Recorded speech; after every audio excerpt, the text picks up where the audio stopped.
Bismillahirrahmanirrahim. Assalamualaikum warahmatullahi wabarakatuh. PPG Dalajab 2022 Angkatan Kedua oleh Haja Binti Maksidah, SPD. Video pembelajaran sebagai sumber belajar.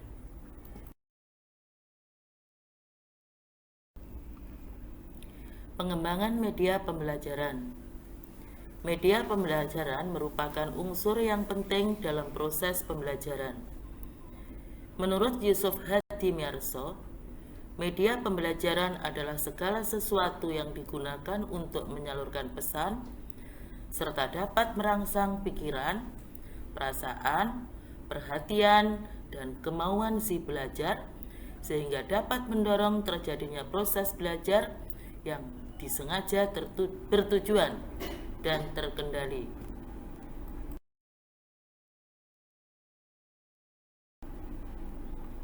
Media pembelajaran adalah alat yang dapat membantu proses belajar mengajar sehingga makna pesan yang disampaikan menjadi lebih jelas dan tujuan pendidikan atau pembelajaran dapat tercapai dengan efektif dan efisien.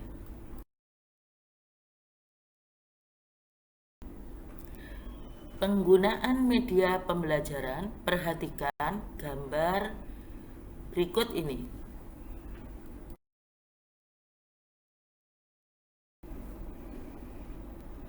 Fungsi penggunaan media menurut Wina Sanjaya ada 5. 1. Fungsi komunikatif, yakni memudahkan komunikasi antara penyampai pesan dan penerima pesan.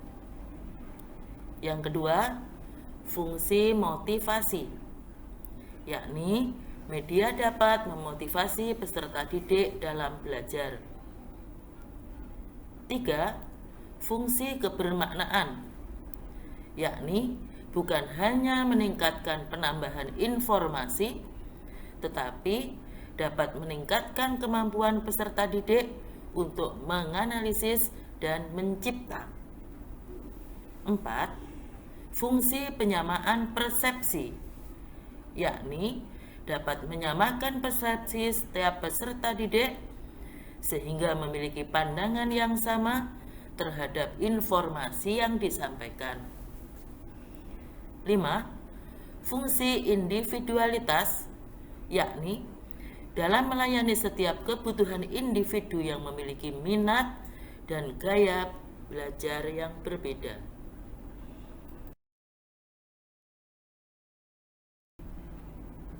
Menurut Nana Sujanya dan Ahmad Rifai, media terbagi 3, yakni dilihat dari sifat media, dilihat dari kemampuan jangkauan, dilihat dari cara atau teknik pemakaiannya.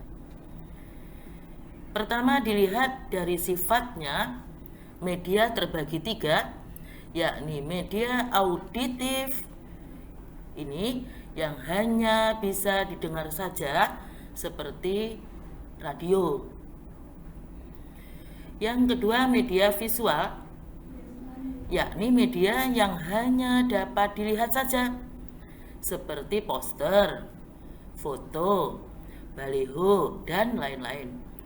Yang ketiga, media audiovisual, yakni media yang bisa dilihat dan juga bisa didengar, seperti TV,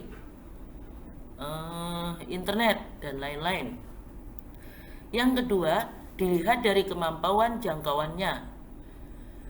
Media memiliki daya liput yang luas dan serentak. Istilah sekarang bisa disebut mengglobal atau mendunia.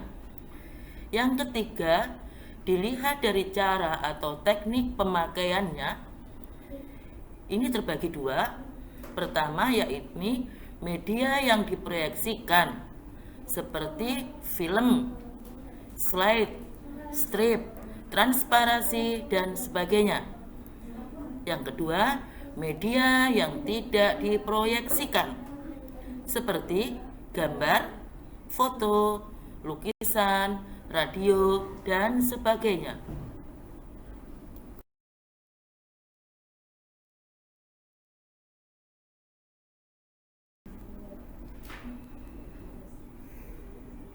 Pengembangan sumber belajar digital. E-learning berfungsi sebagai suplemen. Apabila peserta didik mempunyai kebebasan memilih apakah akan memanfaatkan materi pembelajaran elektronik atau tidak. Ada 3 fungsi pembelajaran elektronik, yakni 1 fungsi suplemen. Suplemen di sini maksudnya yaitu sebagai fungsi tambahan. Maksudnya, peserta didik mempunyai kebebasan untuk memilih mau memakai media atau tidak. Yang kedua yaitu sebagai fungsi komplement, yakni fungsi pelengkap. Di sini dikatakan sebagai fungsi komplement apabila materi pembelajaran elektronik diprogramkan untuk melengkapi materi pembelajaran yang diterima tersebut. Yang ketiga, fungsi substitusi atau pengganti.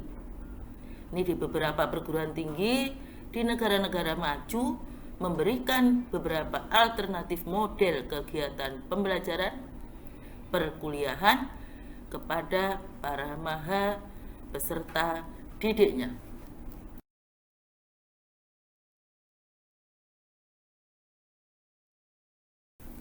Jenis-jenis atau media pembelajaran teknologi digital terbagi menjadi 5. Yang pertama, multimedia interaktif seperti teks, gambar, suara, animasi, video, dan lain-lain.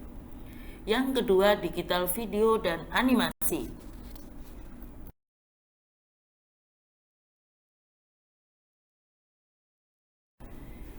Ketiga, podcast berupa rekaman asli audio atau video dan juga merupakan rekaman siaran televisi atau program radio.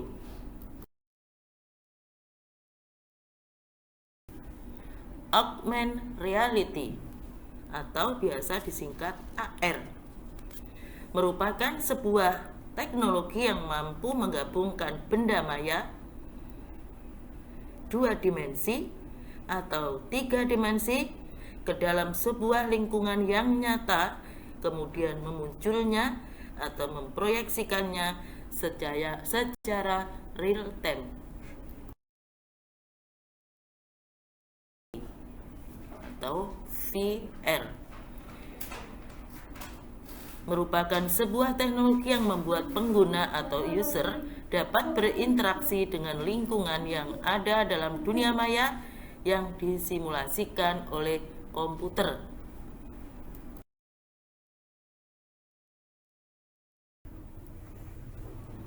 Tipe atau jenis video pembelajaran. Yang pertama, mikrovideo. Video instruksional pendek yang fokus pada pengajaran satu topik yang sempit. Yang kedua, tutorial. Metode instruksional untuk mengajarkan proses atau berjalan melalui langkah-langkah yang diperlukan untuk menyelesaikan tugas. Biasanya ini durasinya cuma 2-10 menit. Yang ketiga, training video. Video pelatihan dirancang untuk meningkatkan keterampilan tertentu. Yang keempat, screenshot. Sebuah video yang terutama terdiri dari rekaman layar yang dirancang untuk mengajarkan seseorang untuk melakukan tugas atau berbagi pengetahuan. Yang kelima, presentation and lecture. Sebuah rekaman ceramah atau presentasi untuk dipelajari audiens. Isinya merupakan gabungan audio presentasi atau slide PowerPoint atau webcam dan materi. Berikutnya, animasi. Animasi bisa terdiri dari full animasi digital yang dikemas menjadi video atau video reel ditambah dengan animasi.